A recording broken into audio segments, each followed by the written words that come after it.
ඉක්මනට කරන්න. fast, quickly, as soon as. මොන වචනේ භාවිතා කරගෙනද යම් කිසි දෙයක් ඉක්මනට කරන්න කියලා අපි ඉංග්‍රීසියෙන් කියද්දී වාක්‍යයක් නිර්මාණය කරන්නේ. අන්න ඒක ගැන අද මේ වීඩියෝ එකකින් අපි ඉගෙන ගමු. අපි ෆාස්ට් කියන වචනේ භාවිතා කරනවා යම් කිසි ක්‍රියාවක් ගැන කතා කරනවා නම් අන්න ඒ ක්‍රියාවට අදාළ වේගය ගැන කතා කරන්න. ඒ කියන්නේ මම උයනවා කියලා හිතන්නකෝ. එහෙනම් උයන එකේ වේගය, උයන එකේ ස්පීඩ් එක ගැන කතා කරන්න. එහෙම නැත්නම් මම දුවනවා කියලා හිතන්නකෝ. මම දුවන එකේ වේගය ගැන කතා කරන්න. ක්‍රියාවට අදාළ වේගය. හැබැයි අපි ක්වික්ලි කියන එක භාවිතා කරනවා කාලයට අදාළ වේගය ගැන කතා කරන්න. ඒ කියන්නේ මෙන්න මේ කාලය විතරයි අපිට තියෙන්නේ. ඒක නිසා මේ ක්‍රියාව අපි වේගයෙන් කරන්න ඕනේ. මොකක් හරි හේතුවක් මත කාලය නිසා යම්කිසි ක්‍රියාවක් වේගයෙන් කරනවා නම් අන්න ඒ කාලයට අදාළ වේගය කතා කරන්න ක්වික්ලි කියන එක අපි භාවිතා කරනවා. as soon as කියන එක අපි භාවිතා කරන්නේ පුළුවන් තරම් ඉක්මනට කියන අර්ථය ඉස්මතු කරන්න. දැන් මේ වචන තුන දාලා අපි උදාහරණ වාක්‍ය ටිකක් කතා කරමු. fast. read it fast. ඒක වේගයෙන් කියවන්න. කියවන එකේ වේගය ගැන තමයි අපි මේ කතා කරන්නේ. ඒ කියන්නේ ක්‍රියාවට අදාළව වේගය. Can you walk fast? ඔයාට පුළුවන්ද ඉක්මනට ඇවිදින්න? Can you walk කියලා කියන්නේ ඔයාට පුළුවන්ද ඇවිදින්න? fast කියලා කියන්නේ වේගයෙන්. ඒ කියන්නේ ක්‍රියාවට අදාළව වේගය ගැන කතා කරනවා. Please make it fast. කරුණාකරලා ඒක ඉක්මනට හදන්න. Please make it කියලා කියන්නේ කරුණාකරලා ඒක හදන්න. fast කියලා කියන්නේ වේගයෙන්.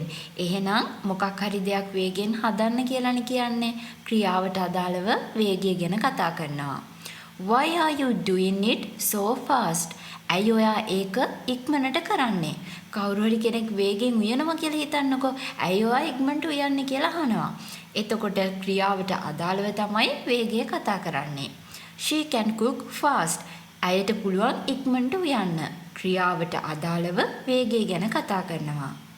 ඊළඟට quickly කියන වචනය. I want to leave this place quickly.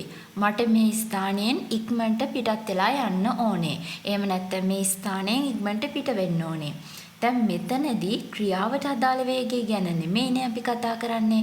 අපි කාලයට අදාළ වේගය තමයි කතා කරන්නේ. දැන් හිතන්න ඔයා පාටි එකකට ගියා. පාටි එක තාම ඉවරත් නෑ. හැබැයි ඔයාට මෙතනින් ඉක්මනට පිටත් වෙලා යන්න ඕනේ. අන්න ඒ අවස්ථාව ගැන කතා කරද්දී quickly කියන වචනේ තමයි අපි භාවිතා කරන්නේ. I want to leave this place කියලා කියන්නේ මට මෙතනින් අයින් වෙලා යන්න ඕනේ. quickly කියලා කියන්නේ ඉක්මනට. හැබැයි මේ යන එකේ වේගය ගැන ඔයා ඇවිදගෙන එළියට යන එකේ වේගය ගැන නෙමෙයිනේ අපි මේ කතා කරන්නේ. අන්න ඒකයි fast කියලා භාවිතා කරේ නැත්තේ. ඊළඟට we don't have time. Please do it quickly. අපිට වෙලාව නැහැ ඒක ඉක්මනට කරන්න. කාලය හා සම්බන්ධ වේගය ගැන තමයි අපි මේ කතා කරන්නේ.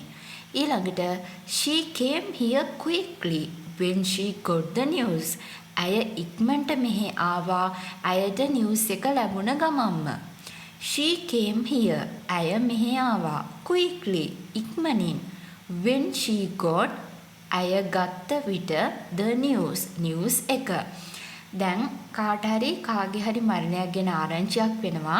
ඒ ගමම්ම ඒ පුද්ගලයා ගමට එනවා කියලා හිතන්නකෝ. මේ අවස්ථාවේදී ඉක්මනට ගමට ආවා. කාලය සම්බන්ධ වේගය ගැන තමයි අපි කතා කරන්නේ. එහෙම නැත්නම් එයා බස් එකේ ආවා ඉක්මනට දුවගෙන ආවා. මෙන්න මේ වගේ එයාගේ ක්‍රියාවට අදාළ වේගය ගැන නෙමෙයි කතා කරන්නේ. අන්න ඒක නිසා quickly කියන වචනයෙන් භාවිතා කරා. ඊළඟට Tom dressed himself quickly and ran out. Tom එයාම ඇඳුම් ඇඳගෙන ඉක්මනට එළියට ආවා. මෙතනදිත් යම්කිසි දෙයක් සුළු කාලයකින් කරා කියන අර්ථය තමයි ඉස්මතු කරන්න ඕනේ. Tom ඉක්මනට ඇඳුම් දාගෙන ඉක්මනට එළියට දුවගෙන ආවා කියලා කියද්දී දැන් හිතන්නකෝ ගෙයක් ගිනි ගන්නවා. Tom ඉක්මනට එළියට එනවා. එළියට දුවගෙන එනවා.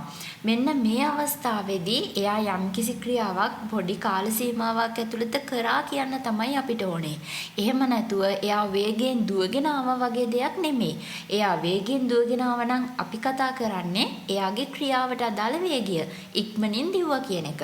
හැබැයි පොඩි කාලෙකින් යම්කිසි දෙයක් කරා කියන්න ඕනේ නිසා quickly කියන වචනය මෙතනදී භාවිතා කරා. කාලයට අදාළ වේගය. එදිනදා ජීවිතයට අවශ්‍යම වන ඉංග්‍රීසි ක්‍රියාපද 500ක් පැය 3මාරක් වගේ කාලයක් භාවිතා කරගෙන උදාහරණ වාක්‍යත් එක්කම කියලා දෙන DVD එකක්. DVD එක රුපියල් 1500යි. ඔබට මේට අදාළ පාඩම් ඩවුන්ලෝඩ් කර ගැනීමට අවශ්‍ය නම් රුපියල් 1100යි. ඔන්න ඊළඟට as soon as මේ ගැන මම වෙනම පාඩමක් කරලා තියෙනවා. මේ උඩ තියෙන ලින්ක් එක ක්ලික් කරලා as soon as කියන එක භාවිතා කරන හැටි ගැන ඔයාලට අවබෝධ කරගන්න පුළුවන්. මෙතනදී මම චුට්ටක් පැහැදිලි කරන්නම්. as soon as කියන එකේ තේරුම තමයි පුළුවන් තරම් ඉක්මනට, හැකි තරම් ඉක්මනින් කියන අර්ථය. I will call you as soon as මම ඔයාට පුළුවන් තරම් ඉක්මනට කෝල් කරන්නම්. I will call you කියලා කියන්නේ මම ඔයාට කෝල් කරන්නම්. as soon as කියලා කියන්නේ පුළුවන් තරම් ඉක්මනට. ඊළඟට I want to meet her as soon as when I get the report. මට ඕනෑව මුණ ගැහෙන්න මම report එක ගත්ත ගමන්ම. දැන් හිතන්නවාගේ හොඳම යාළුවට අසනීපයක් තියෙනවා කියලා. ඔන්න එයාගේ report එක අද හවස හම්බ වෙනවා. ඔයා තව යාළුවෙක්ට කියනවා මම report එක ගත්ත ගමන්ම මට එයාව හම්බ වෙන්න ඕනේ කියලා. I want to meet her කියලා කියන්නේ මට ඇයව මුණ ගැහෙන්න ඕනේ. When I get the report කියලා කියන්නේ report එක ගත්තාම. එහෙනම් ඒක ඉස්සරහට as soon as ආවම report එක ගත්ත ගමන්ම. She will go to the treatment as soon as. අය පුළුවන් තරම් ඉක්මනට ට්‍රීට්මන්ට් වලට යයි. දැන් ඔන්න මේ වචන තුන භාවිතා කරන්න හැටි ඔයාලා දන්නවනේ. එහෙනම් ඔයාලටම පුළුවන් වාක්‍යයක් නිර්මාණය කරලා කමෙන්ට් එකකින් ඒක ඉදිරිපත් කරන්න. ඒ වගේම ඔයාලා මේ වීඩියෝ එකට කැමති නම් අමතක නොකරන්න ලයික් එකක් දාන්න. ඔයාගේ පුංචි දරු පැටියත් ස්පෝකන් ඉංග්‍රීසි වලට හුරු කරවන්න කැමතිද? දරුවා පුංචි කාලේ ඉඳලා මේ ඉංග්‍රීසි වලින් කතා කරනවා බලන්න කැමතිද? එහෙනම් අපේ Viral Beam Kids කියන YouTube channel එකත් එක්ක එකතු